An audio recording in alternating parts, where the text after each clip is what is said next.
Welcome back to the Storm Cellar. You're back here with Brad and Ray, preparing for Game 4 today. Games 1, 2, and 3 didn't quite go the way we expected, but a big rebound in Game 3 has put us right back on the map. So how you doing today, Ray? Hanging in there with bated breath. Game 4, a little bit of an early start on a Saturday afternoon, even more so for us folk out west and stuff at 2 o'clock in the afternoon to settle in to watch hockey. I mean, look, there's never a bad time to watch hockey. Let's make that perfectly clear, even more so when it's your beloved Hurricanes. But nonetheless, you know what? Bated breath indeed, because this is a series that both you and I said it was going to be. Knock down, drag out, fantastic hockey, full effort, yeoman's work. I mean, throw every cliche at this. This has been a great series, and I'm looking forward to that. But we're also looking around the league too and seeing some good series and surprising results as well. Absolutely. We also have a special guest joining us today. Paul will be in studio with us in just a few minutes. We kind of said, I think both of us agree, this is going 7 games. A little bit different. So to paraphrase, it's not a series until somebody wins on home ice, which has not happened yet. I think the Hurricanes are going to take this today in Game 4 and go back to Raleigh 2-2, which is the position you want to be in. 100%. So I don't feel like they're behind the 8 ball. Just a slow start.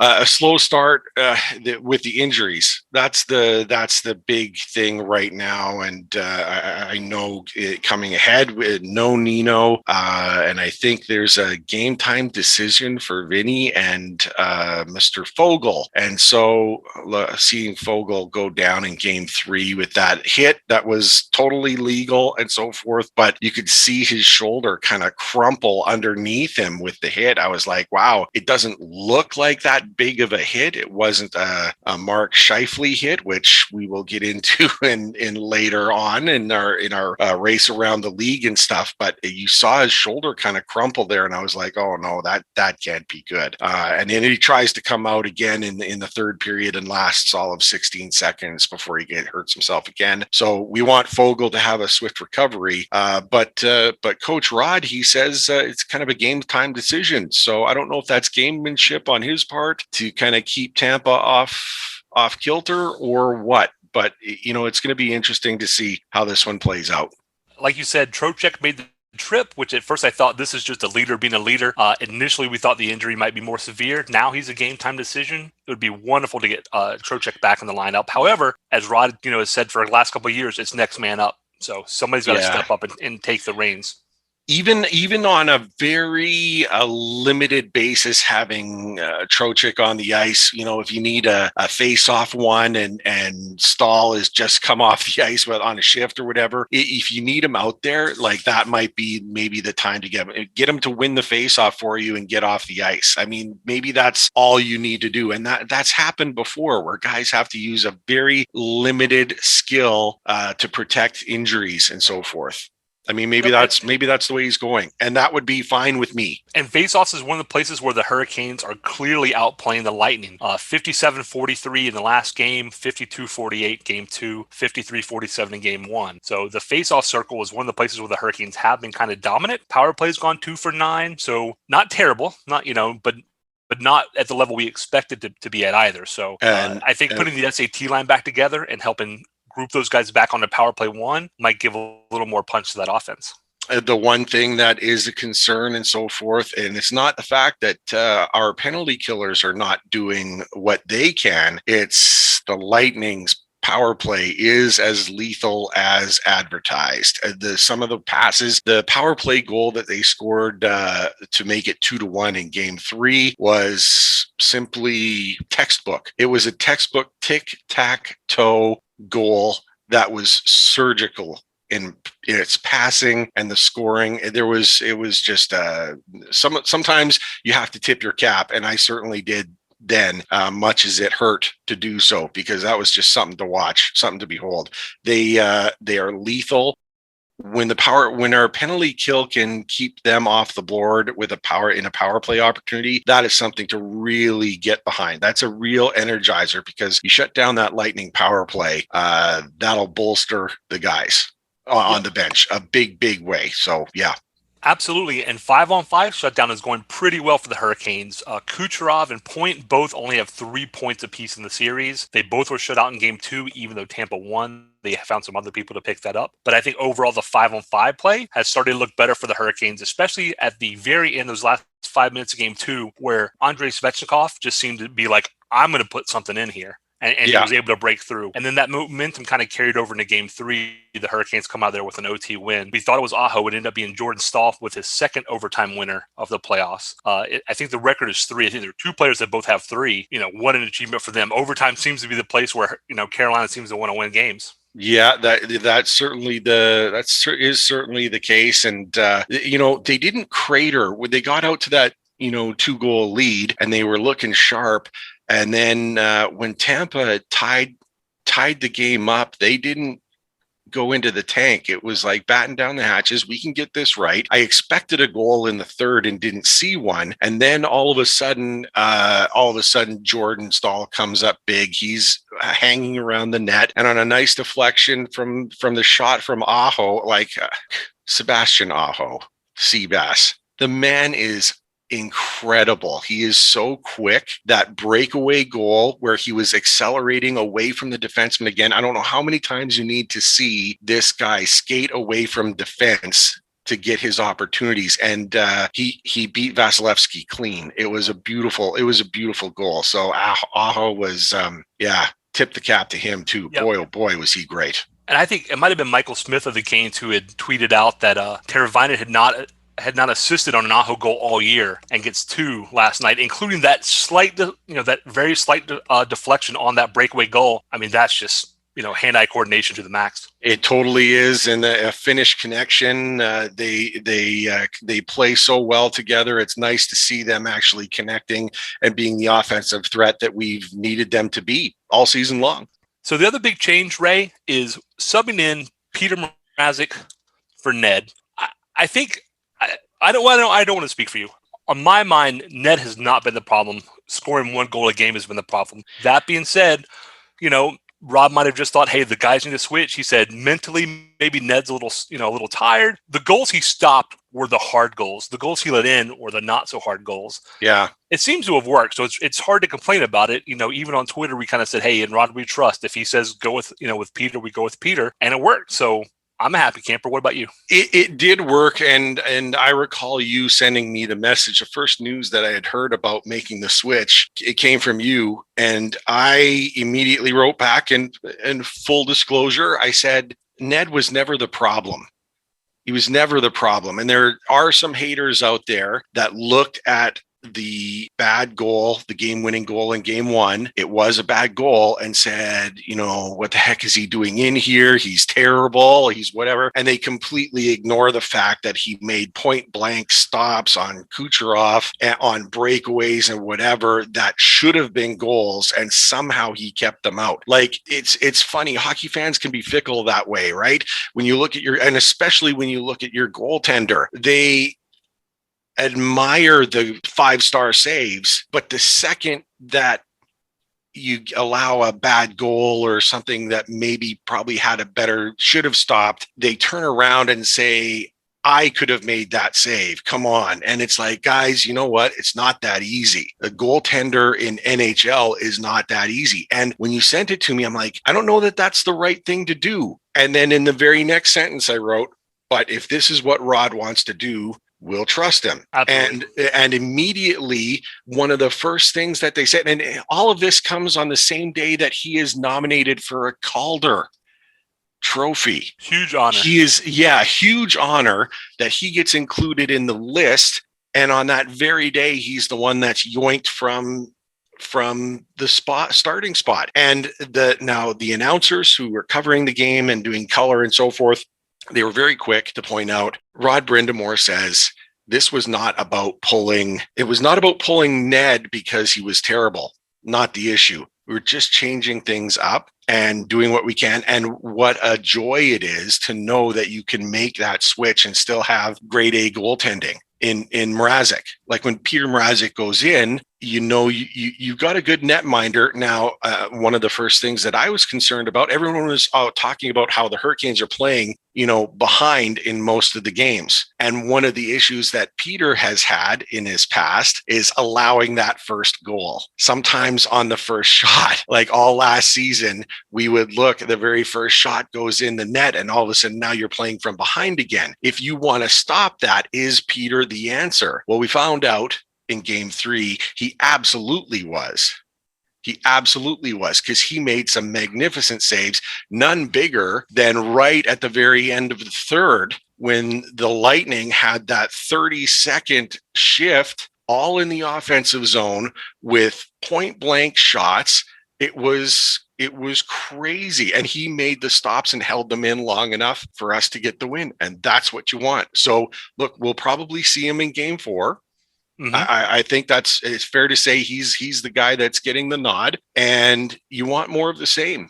Absolutely. You want that steady hand. And this harkens back. Other people have commented. We are too. This goes back to that 2006 Eastern Conference quarterfinal against the Canadiens. Hurricanes dropped the first 2 home games. Everybody's in a bit of a funk. Swap out the goaltenders. Canes win the next 4, which I don't think is going to happen here. I think the Lightning are too good. I think this is going to go 7. But sometimes that change, for the sake of exchange, we have to kind of go with what Rod had to say. But, goaltender is such an unenviable position in some ways, because if you kind of look around social media, Ned lost the first 2 games and Peter won the third. I was like, well, and sorry, guys. Yeah, the fact is we have both playing like number 1 goaltenders. They're both made some incredible 10-bell saves, more than one in each game. Whatever works. We're going to ride the hot hand, I'm sure, is Brendan Moore's plan from now on. Just an interesting dichotomy. Like I said, I thought it was a mistake, but we got the win out of it, and that's really what counts, right?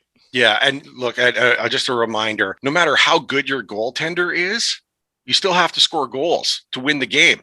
You have the best goaltender in the world. If you're not scoring, it doesn't matter. So this is a team sport, and we'll look to Peter to show up again and be ready. And he hadn't played since May 10th. And so I'll put a question to you. Do you think was maybe a chip on Peter's shoulder not getting the start against Nashville, and now he gets put into net and says, okay, I'm back in. This is what you've got. You've got me. Like, he may not express that to his teammates, but in his own personal pride, do you think he maybe had a little thing, okay, now it's time to show you how it's done kind of thing, and I'll give you what you need?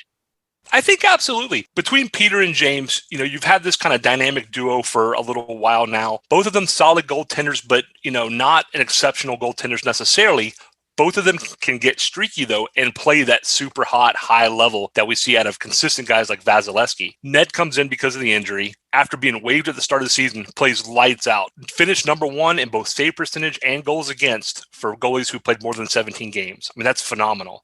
It is phenomenal. Nedeljkovic he had every right to that starting spot. Every right to it. He did. And going back to Peter to answer your question, Peter's got to probably be sitting on the bench thinking, I put up 3 shutouts in 5 games or 6 games.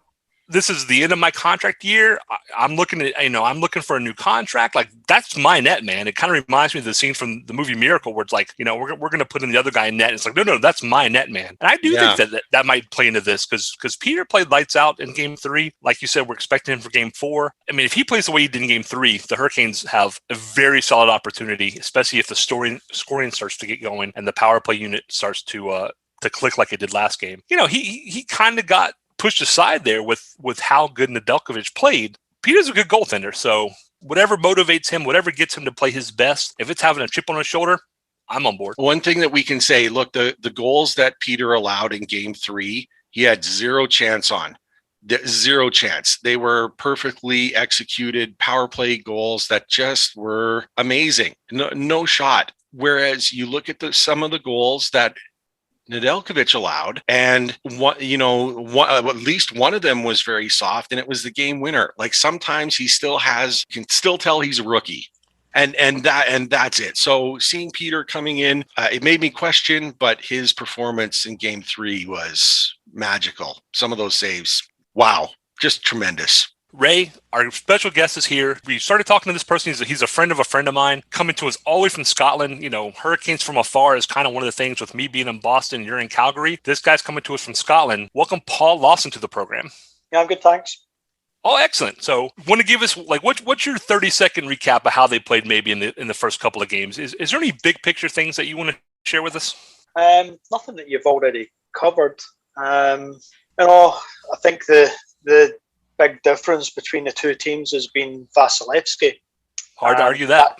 That's it. I rest my case. Yeah, well, and Rod Brindamore has been, for a lack of better terms, pumping the tires of Vasilevsky, calling him the greatest goaltender in the world right now, and he's been proving it. So, Paul, you're 100% correct on that, and that's the difficulty that the Hurricanes face if they want to move on. Brad and I both said getting out of this division is going to be the most difficult part of the playoffs entirely because of who we had to face. Soros in the first round, who was fantastic, and then it gets even better with Vasilevsky. Like, holy cow, how do you face that? It's tough. Well, the thing is, it's not just Vasilevsky you face. You've got a Tampa team with three very deep lines and a fourth line that you could argue is one of the best fourth lines in the league as well. But again, it's all about matchups on the night, and Roddy seems to be doing a pretty good job of that.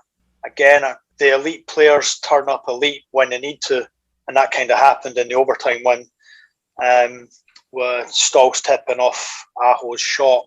But I think this is going 7 games.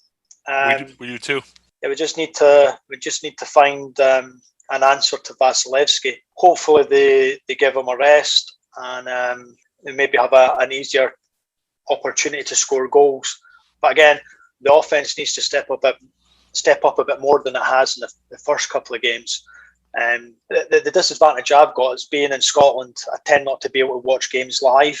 I have to watch the 8-9 minute highlights the next morning when I'm having my breakfast. So there's a lot of stuff that goes on in the game that I don't get to see unless I read about it on social media. And then I've got questions to ask, and then people send like GIFs and videos and stuff like that. Like, there's a lot of stuff that Holla did in the first round that I didn't know anything about, because obviously they don't show that kind of stuff on the NHL highlights. So again, getting these videos sent to me, it's like, whoa, okay, didn't know anything about that. And that's an interesting perspective. Obviously, with the internet and the way that communications go now, you can find things online, but full games, legally finding them online can still be hard to do. It's interesting that you kind of mentioned the highlights and then what people can kind of find for you, which takes me back to maybe the bigger question is, so how does a guy from Scotland become a Hurricanes fan? I've been a hockey fan for a long, long time. I'm actually an off-ice official for our local elite ice hockey team here called the Fife Flyers. They're the oldest team in the United Kingdom. Wow. There's only 6 teams in the NHL who are older, if you could hazard a guess at who those guys are. That's fantastic. Been going to see the Fife Flyers since the early 90s. Go to the Fife Flyers, you got an interest in ice hockey, and I picked up a game in 1993, I think, maybe 1992, NHLPA 92 on the Sega Mega Drive. I think your platform was the Genesis, and I had to pick a team. And my grandfather, he had a brother who'd emigrated to Hartford back in the 70s. So you choose a team, and I kind of looked at having something that was a bit more out of the way than picking the likes of Chicago or Montreal or Toronto or the Rangers. So the Hartford Whalers was an easy fit for me. And they had like the coolest logo ever in any sports franchise ever. Agreed. So I started following the Hartford Whalers back in the maybe 93, 94. And when they upsticked and moved and rebranded, I stuck with the franchise. And a lot of my friends gave me a lot of stick because the Hurricanes were the worst team in the league for what seemed to be a long, long time. But again, you kind of stay loyal to your team. And, it's proven dividends for me. And I hold manner of means. It's funny because the people that I've talked to who are Hurricanes fans away from North Carolina kind of have similar stories in that, it's easy to pull for the Rangers or like the early Islanders or the 80s Oilers or those teams. But, here's scrappy Hartford who then relocates, which, is a story unto itself. And you're right. They weren't great those first years. They had a little bit of success, but, they're not at the top of the league, but people stick with them. It's even more difficult, the fact that you're doing it from overseas. It's one thing, to follow a team that's, far off when you're living on the same continent, but you being in Scotland and to stick with the team the way you have and supported it, that's just incredible. I love it. And even better is the fact that, and it makes me very jealous of you. I'm going to preempt what I'm about to say. It makes me ridiculously jealous that you've put on skates and sat in locker room with some of the people that I cheered on very vociferously and love to death, even to this day. And why don't you tell us a little bit about your involvement? How did you get in on the alumni games that you were a part of? Because look, I'm just super jealous and I need to hear the story through and through. Well, what would tell anybody if you play hockey at any level, and you want to play an alumni game, just do it. It is something that I never envisaged would be as cool as it was. It was a bit different for me than probably anybody else in North America, because I was the first foreign participant. They kind of made a really big deal about it, and they embraced it, and I got a lot of airtime and publicity that I didn't necessarily want. I was just coming out to meet some of my heroes, but they literally made me feel like a superstar.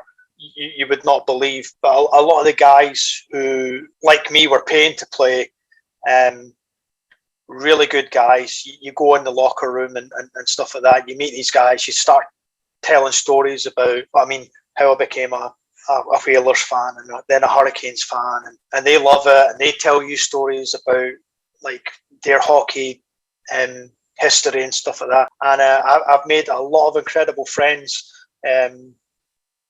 Even before the alumni games from North Carolina, that will be friends for the rest of my life. The first alumni game event was the fourth alumni game in 2015. My wife and I had gotten married in the September of 2014. We'd had a really big fancy wedding at this big Scottish castle in the Highlands and everything like that. We had a massive honeymoon, and the money cupboards were pretty bare. And it was one night, just before we were heading to bed, that I saw a Facebook post from the Hurricanes advertising the alumni game. And I just mentioned it to my wife. I was like, since the first one, I've always wanted to do that, but I've never had the opportunity. And she was like, well, yeah, you should go and do it. And I'm like, nah, it's way too expensive. It was I think at the time it was $3,000 US. But it's not just that for me. It's I've got to pay flights and accommodation and everything like that as well. So I'm spending money, and it wasn't going to be cheap. But my wife had said, look, if that's what you want to do, if you can find a way to do it, because I want you to be happy, and that just be absolutely amazing to see you do it. So I started making inquiries. I emailed Shane Willis, who's the amateur and youth development coordinator with the Hurricanes.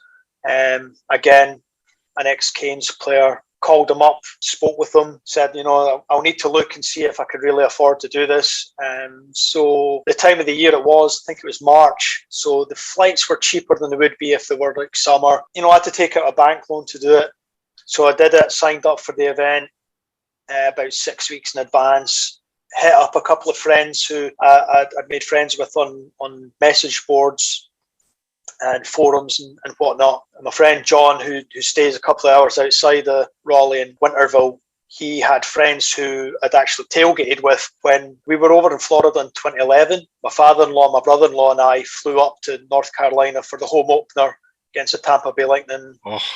And in the 11 season. So we tailgated in the parking lot then. You know, we had a great time, met a lot of friends, actually bumped into Jeff O'Neill, who was just walking around the parking lot, shaking hands, taking photos, kissing babies, you know. Yeah, before he was embarrassed to be an alumni of the Hurricanes. He was pretty cool, actually. Told him I was from Scotland, and he was like, "Oh, that's badass."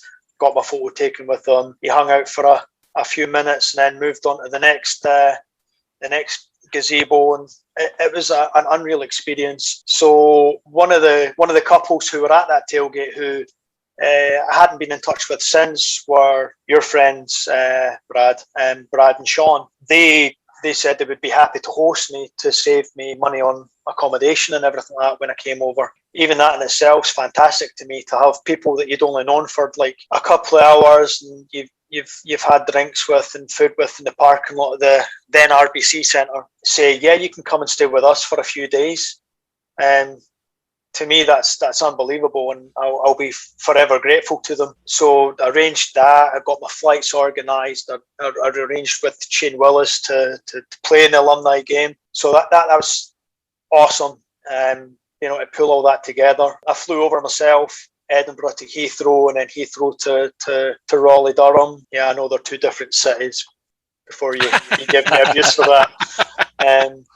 So flew into RDU. Brad picked me up from the airport, took me back to his wife Sean came back from her work, and then we went to the backyard bistro for food that night, just so we could take me by the arena. The guy who served us in the backyard bistro had noticed that I didn't have a local accent, and I asked why I was in Raleigh of all places, and I explained that I was playing an alumni game, and he's like, "Oh, I'm playing an alumni game too." Oh, no way. So we kind of head it off, added each other on Facebook, and he turned out he was on my team as well. So the next morning, my friend John had come through from Winterville, picked me up and took me down to the arena to meet Shane. Shane introduced me to a young lady called Colleen Hamilton, who was doing some online content for the Hurricanes. She'd said, look, because this is a kind of unique thing for us, we'd like to sit down with you, do an interview, and you know, take it from there. And I was like, yeah, I'm okay with that. Shane had actually asked, like, what are you looking forward to the most and everything like that. And I'm a pretty easygoing guy, and I don't get starstruck or anything like that. And he said, oh, so I know that Roddy's one of your heroes, so are you excited to play with him or against him? And I'm like, either or. I'm not really fussy, to be honest. You know, I'm going to meet the guy. You know, we'll talk about some stuff and everything like that. And I'm quite happy with that. And he goes, oh, so you excited about meeting one of your heroes? And I'm like, you know, he's just better at hockey than me. I don't get excited when the mailman comes. So he's just got a different vocation. And he's like, I like that take. So I think the following night was the launch for which team you were going to be on, whether it was going to be red or white. I was selected to the white team. I had, try to think who I had on my team, Canes of the past. So I had Rod on my team. I had Steve Smith, Nick Walleen, Stu Grimson, Steve Rice. Can't remember, there's one more. Can't remember off the top of my head. You know what? I saw one of the interviews that they did with you in the dressing room. I know who was in there, and you actually gave him a little. You needled him a little bit. You were ready to go with Aaron Ward. Oh yeah, Aaron Ward. That's the clip I want to see. Is you and Wardo in the corner, like you promised. Wardo wasn't at the jersey launch. He was there on the Saturday for the little night scrimmage that we had, like sort of practice. And again, really, really nice guy. Followed him on Twitter for a long time. Fast forward to the game day on the Sunday. You know, I've decided that I'm going to wear my full kilt and everything like that, the whole regalia. You know, it's a special occasion, so why not? So I walks into the Canes room, and I think I was the first person in. I was in pretty early doors, so I'm carrying my kit bag in, and Shane had said, "Oh, you're sitting over there," and I was like practically right in the centre of the room. So I'm walking over, and all our jerseys were hanging up in the stalls, and I'm walking up, and I see my Lawson 90 jersey, and I was like, "Wow, this is where it starts to get real now." And like, my heart started beating faster, and I was like, I can't wait to do this now. So then everybody else is coming in, and we go out for the pre-game skate, and I've got buddies in the crowd, and I'd brought them over Fife Flyers jerseys and everything. So they're wearing their Fife Flyers jerseys in the crowd. Nice. So they're like pretty recognisable and everything like that. So, you know, that's a bit of a thrill to go out and see that. Gets back into the room, and John Forsland's kind of going around doing little mini interviews, getting little takes and everything for his commentary and whatnot. Another really, really nice guy. So we're about to get announced on the ice, and everybody's getting announced on numerically. I mean, I think I was the last non-alumni player to step on the ice. So behind me, I've got Aaron Ward and Steve Smith, and everybody's getting announced on the ice. So we're kind of in a queue, waiting to go down the tunnel into the arena. And I've got Steve Smith, who was Scottish as well, by the way. I don't know if you know that. He was born in Glasgow, but raised in Alberta. We had a little bit of a talk about the old country and everything. And Wardo's talking about golf and everything like that. And just as we're about to step on ice, and then just as I'm about to step on ice, he's like, "Don't face plant, dude." So I managed to stay upright, got on the ice, and then all the alumni guys are announced on. We played the first period, and I think it was the first period that I scored in. I really can't remember. It was a bit of a blur, to be honest. But I didn't actually score how I thought I'd scored. I thought Stu Grimson had went in the corner and he'd fired the puck in on net, playing centre. So I'm driving the net hard. I've got Wardo hooking me under the arm the whole way. Of course he is. So I'm going in. I've thought I've tipped the puck in off my stick. And as I've done that, I've went in behind the Marshall, who was in goal.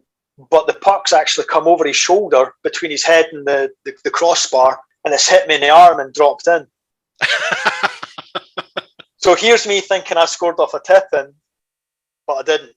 So we get into the locker room, and Chantel McCabe's coming around and doing little bits media stuff, and she's asking me about this goal. Did you score it? And I'm like, yeah, I've scored it. And Wardo's sitting over to my left, and I've got Stu Grimson sitting over to my right. And both of them are trying to chirp me during this little segue that we're doing. So Wardo's giving it that was goalie interference. So, you know, I felt, you know, these guys have earned millions of dollars. Surely they can take a bit of stick from a guy from Scotland. So, you know, I gave him some back. I told him, you know, don't go in the corners because I'm coming after you. That was a great line. Like, that was a great line. I loved it. He was like, "Oh, please do." I'd actually been warned the night before from Shane to maybe tone down the physicality a bit, because I like to play a bit of a hard-edged game.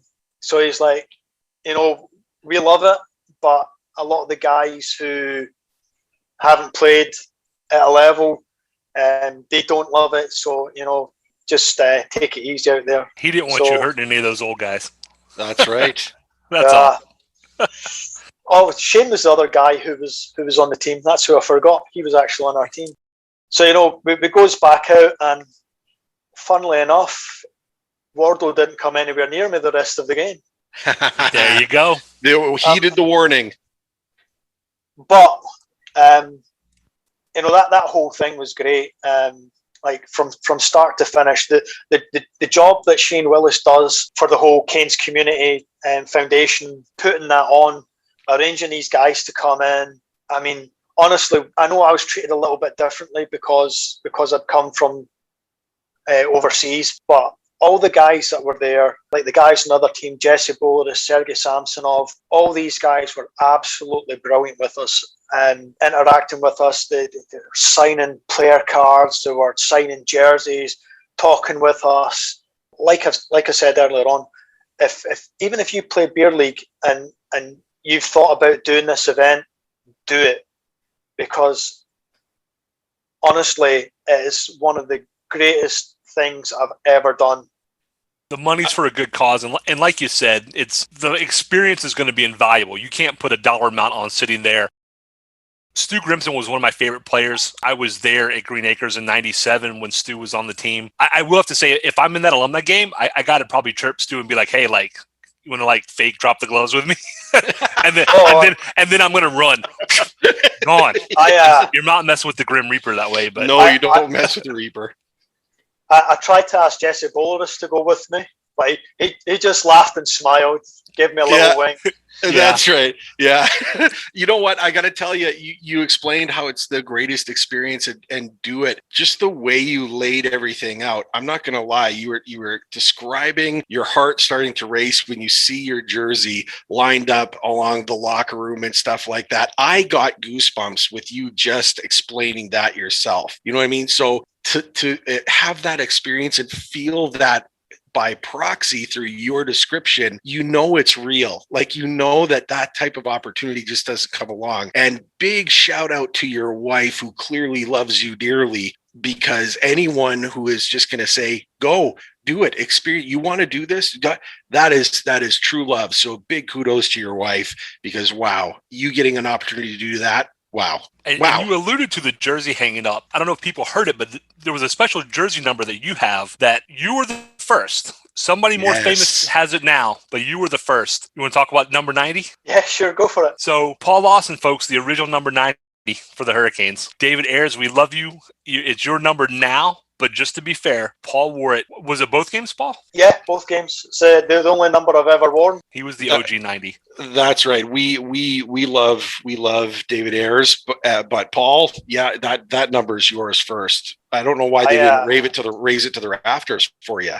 I woke up the morning after the David Ayers game, and my social media notifications was on fire. Like, you would not believe. Facebook, Twitter, Instagram, you name it. And I'm trying to go through everything like that, and like I'm like, why is there someone wearing number 90 playing for the Hurricanes? We don't have anybody on the roster. This is before I even got to watching the highlights. And like, obviously, I didn't know that Mrazek and Reimer had both went down injured in the same game. What a fantastic story for David Ayers. I mean, if that had happened the year before, I would have tried my damnedest to meet up with him in Toronto in 2019, because we were over visiting friends just up near Barrie, about 100 kilometres north of Toronto. Genuinely could not have been happier to see the number that I've finally worn on NHL ice for the team that I love so much. It's just a fantastic story on both sides of it. I love your involvement. I love your passion for the team. The fact that you follow it the way you do, and now, and thankfully this afternoon, because we're headed into Game 4. It's actually at a time where you might be able to enjoy it a little bit easier and get more sleep. They're playing much earlier than normal. I think maybe they're doing this for you, so you can watch the game at a more reasonable time. Well, I don't know about that. I'm part of a group on Twitter, Kane's Tailgate group. Just a bunch of guys who have been doing like a virtual Zoom call tailgate whilst all these restrictions have been in place. So there's a lot of guys and girls from Raleigh and even out to like Charlotte. There's some folks from Virginia, and then there's some overseas folks like myself. There's a young lady from Finland and a guy from Australia. So we all try and get together for these virtual tailgates. These guys have banned me from watching games live, because at the start of the season, I was watching games live, and I think I was 10 for 10, and then after that, it just flipped, and every game that I've watched live since, we've lost.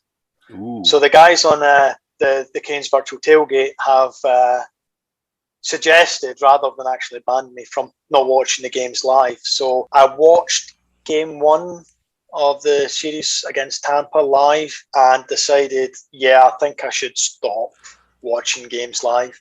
Superstition can be a powerful thing. I'm totally with you. I understand it. I feel it. Yeah, you know what? Just met, but you know what? The Storm Cellar is banning you from watching the rest of the series as well. Yes. How's that? I mean, you please find something else to do. Yeah, I'm okay with that. I've got a bookshelf full of whiskey, so there you go. I'll treat myself to that later on. And well, you should. Should, because you've made our show a celebratory drink. And if it was a little bit later in the day, I'd be having a celebratory drink with you, because it's only 10:30 here in Calgary. Mimosas and hockey for Calgary today. Because you have what, Ray? It's a 2:00 start time for you? Is that right? 2:00 start time, and so I mean, it's always been easier for me to catch games, because being out west, the games happen a little bit earlier and stuff, so that's always nice. And for you, wow, 2:00 in the morning to watch most games is tough. It's true devotion, though, and the fact that you're catching the highlights. Still, that's great. That's what we want. That's what we want from the fans and our guests, and just sharing the love for a great team. 2 weeks ago, we had on Finnish Caniac Laura Wheeler, who I don't know if she's the person from Finland that's part of your group, but that's what she was saying was when she moved to Finland, one of the things that kind of, kept her, energized and engaged was, 1 o'clock, 2:00 in the morning, Hurricanes game comes on, and she's watching it, through the winter. So. Yeah, our friend Kertu, she goes to bed early, gets up in time for the Canes game, and then goes back to bed again. I don't think I could do that. Man, that's devotion. That's serious devotion. Sure. You betcha. I've always looked at Finland and Finnish players as Canada light.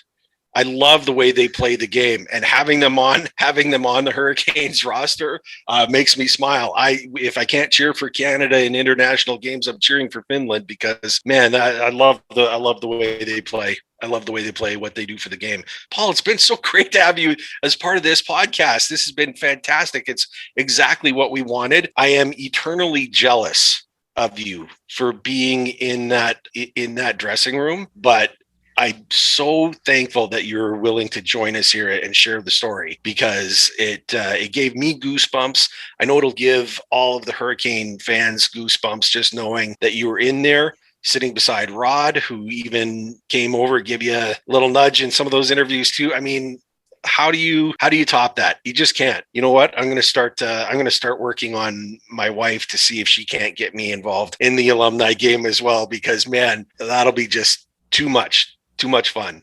It's been great having you on. It's been great coming on. I've actually listened to the last few podcasts as well. You guys are doing a great job, so keep it up, and hopefully have me back on again sometime soon. Absolutely. So we could totally make you a regular, no question. Brad, yeah. I mean, that goes without saying, I think. Yeah. I'm down. We're just starting out, and we're learning as we go. We've gotten some excellent feedback from our mutual friend Brad, who he and I worked together for like 10 years. Great people. I'm not at all surprised that Brad and Sean opened their home to you just from knowing you from tailgate, because they're just those kind of people and those kind of Canes fans. I mean, they're the exact demographic that we're going for with this show. I mean, I came back home, and I said to my wife, I didn't have to put my hand in my pocket the entire 5 days that I was over, and it wasn't just Brad and Sean. There was their friends Paul and Lisa, my friend John and his wife Alice. It's like anytime we went anywhere, it's like no, we've got this, and I'm like, no, guys, I've got money. Let me treat you. You've opened your home up, and it's like no, we've got this. I mean, I haven't even touched on the second trip over when. I came over to do the second alumni game, and I brought my wife and my son over, and that was different, but it was better because I was able to share so much with them, especially with my son. But I'll tell those stories at another time. I would say, now we have to have you on, because we have to talk about the question. Second trip. Part two.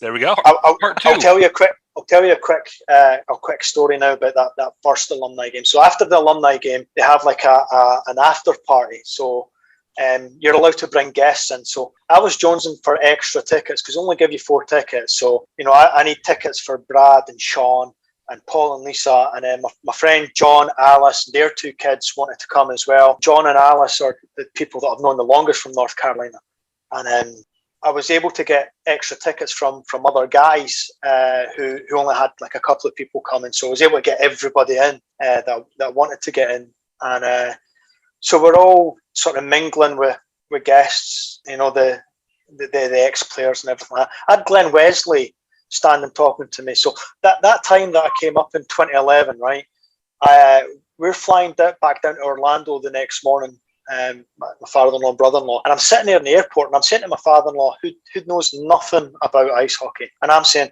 is that Glenn Wesley over there? And he's like, you know, who's Glenn Wesley? And I was like, Stanley Cup winning alternate captain for the Hurricanes. And he's like, I have no idea. And I was like, is it? And I just bought myself one of the new black, it was like the first edition black jerseys. Yeah. But with a big logo in the front, not the twin.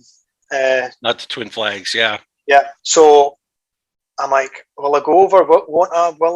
And I had Glenn as a friend on Facebook, and I don't know the protocol for these kind of things. Like, do these guys like to keep themselves to themselves when they're like off duty, so to speak? Like my father-in-law said to me, he goes, you know, when are you going to have this opportunity again? If it's him, go and say hello. If it's not, you've made the mistake, end of story. So I walks over and I was like, Glenn. He stands up and he's like, yeah. And I was like, oh, my name's Paul Lawson from Scotland. And he's like, oh, yeah, I remember you. And we got talking, and really nice guy, got my photo taken with him. And this is at like 5:30 in the morning at RDU. Oh, wow. So he was flying down to Orlando to play golf with some friends down there. So we talked for about 10 minutes, like an absolute diamond of a guy, really, really, really nice guy. Even when we got off the plane at the other end, I was waiting outside the bathroom for my father-in-law and brother-in-law. Glenn then walks past, he taps me on the shoulder and he's like, nice meeting you, bud. I hope I see you again. And I'm like, wow. Like, I mean, he didn't need to do that. He could have just gone on about his business, but again, what a guy. So anyway, back to the after party. We're standing talking. So I've got the full kilt and everything on, and his wife Barb comes over, and she's like, "Oh, hi Paul. Glenn's told me so much about you. Blah blah blah blah blah." Glenn was like, "Oh, I'm just going to head to the bar to get myself a beer." And Barb goes, "No. You want your photo taken with Paul, so I'm going to take your photo." So he's asking to get his photo taken with me. Oh my! So there you go. I'm like, no way, man. That didn't just happen. So I said to him, like, you have to put that photo up on Facebook and tag me in it and everything like that. So he did, and I got to meet his youngest son, Matthew. What a lovely family they are, like genuinely brand new. So I walks over to the other side where other friends were, and they were standing talking to the Grim Reaper, and they're standing talking, and Stu had asked me if I knew this guy who was his roommate in college, who'd played over in the UK years and years ago, and I did, and I'm now an assistant coach at one of the elite league teams, and because of the job that I do, I have to speak to the coaches, assistant coaches, and everything like that. When I'm working with the Five Flyers. So when I met this guy, I told him the story, and he's like, "Oh, like Stu's such a good guy." I was like, "Well, he absolutely loves you and all the rest of it." But I'd said to Stu that I'd heard that this guy wasn't too nice and he's quite arrogant, and so my friends had said, "Oh, you can't say that about Stu's friend," and I'm like, well, it's Stu's friend, it's not my friend. So I can say anything I want. And Stu had said, all I'm really worried about right now, Paul, is that I know that there's nothing between us under that layer of wool. And I said, look, nobody wants to hear about the Loch Ness Monster, Stu. And he absolutely went into hysterics. There was tears streaming out the man's eyes. And again, that's one of these things I'll take with me to the grave. Like I had Stu Grimson in hysterics. That will do for me. That would do for anyone. Oh my goodness. That is an image for sure. Fantastic. Because that's when you think Stu Grimson, that's not what you think of at all. But man, that is a priceless story. That's just wonderful. I was sitting on the bench during the alumni game. I was sitting next to Steve Rice. He says to me, like, Stu was brilliant to play with. He says, you'd just be sitting there in the Hartford days and you'd look over and Stu's leaned over and he's put his gloves down in between his skates. And the next thing he's reaching up and he's taking off his elbow guards. And the next thing they're getting tucked underneath the bench and he's picking up his gloves again. And he's like, yeah, I know what's going to happen now. And then Stu Grimson would be out and, the good old fiddler's elbows going. Yeah, the next shift, he's chucking knuckles, right? Like that's you're sitting next to a guy who was drafted in the first round, and he's telling you stories about another guy that he played with. Again, I genuinely can't tell you guys the time that these guys spent and the stories they told us. They understand the love that we as participants paying all this money for charity is worth every cent. And I can't vocalize how much it was worth it. Every cent was worth it. You probably feel like you didn't pay enough. Well, that's the thing that I've got stories that I could tell to anybody forever and a day. I'm only touching on some of the stuff that happened, and you guys think that's cool. And there's the stories that I haven't told you that make things even cooler. It's like I genuinely cannot tell you how cool things are. Dude, we'll definitely have you back, and I want to hear more for sure. This is what life's all about. You make connections and that cross paths again. So, like, honestly, if I'm ever in the Calgary area, Ray, you're damn right. You look me up. So my family from several generations back is from outside of Galway in Ireland. So it's my wife and I's hope that one of these days we're going to be able to make the trip over to Ireland and to the UK and do a little tour. So if we ever do that, I'll definitely shoot you a message or something ahead of time because I know that some of our family came from the northern parts of England or southern Scotland. We're trying to kind of nail down the area a little bit, but that's one of those trips that we enjoy it and really appreciate it because I've never been. It's something I've always wanted to do. And then, sure thing. Thank you so much, Paul, for coming on with this. Your story has been a lot of fun. We're going to have you back on for sure because we definitely want to hear about that second game, and you have some other stories around hockey and being an overseas hockey fan, especially of a team like the Whalers and now the Hurricanes. I think is such an awesome thing. So we really appreciate you taking the time out here on a game day, no less, to talk to us. Thanks for having me on. Anytime, just hit me up. There's really not much more to say other than go Canes. Go Canes. Go Canes. Thank you everyone for tuning in. Ray and I greatly appreciate your support in helping us produce an informative and fun podcast. As always, we'd like to say that we believe hockey is for everyone. Whether you're a Caniac or a bunch of jerks, doesn't matter, as we're just a couple of jerks anyway. We would love to hear your questions, comments, and suggestions. We will do our best to answer anything hockey related. You can reach us via email at stormcellar97@gmail.com. On Twitter, we are at stormcellar97, and on Facebook at facebook.com/stormcellar97. Our podcast is on all major podcast apps, including Apple, Google, and Spotify. Just search for Storm Cellar or find the direct links on our Facebook page. Our intro music is Year of the Exodus by Tech Warrior. You can find them on SoundCloud. Go Canes!